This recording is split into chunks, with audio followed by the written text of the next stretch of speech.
দিনাজপুরের ফুলবাড়ীতে শিশুদের জন্য নতুন এক বিনোদন ভূমির সূচনা হল। গতকাল ফুলবাড়ী উপজেলা প্রশাসনের উদ্যোগে নির্মিত কুঞ্জবন ও কুসুমকলি এই দুইটি শিশু পার্কের উদ্বোধন করেন জেলা প্রশাসক রফিকুল ইসলাম। উদ্বোধনী অনুষ্ঠানে জেলা প্রশাসক বলেন, শিক্ষার পাশাপাশি শিশুদের বিনোদনের সুযোগ নিশ্চিত করা অত্যন্ত জরুরি।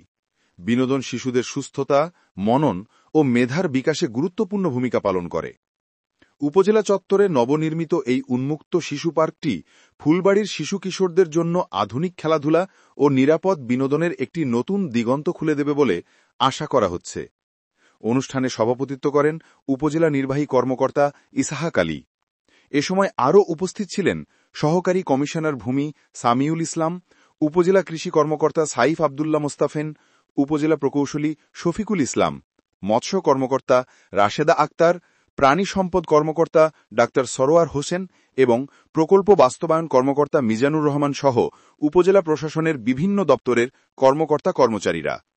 উপজেলা প্রশাসনের উদ্যোগে তৈরি এই নতুন শিশু পার্ক স্থানীয় পরিবারগুলোর জন্য একটি নিরাপদ, সুন্দর ও আকর্ষণীয় বিনোদন কেন্দ্রে পরিণত হবে এমন প্রত্যাশায় এলাকাবাসীর মধ্যে দেখা গেছে আনন্দ ও উচ্ছ্বাস।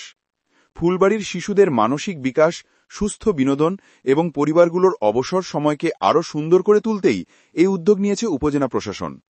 উদ্বোধনের মাধ্যমে আজ থেকে পার্কটি সকলের জন্য উন্মুক্ত করা হল।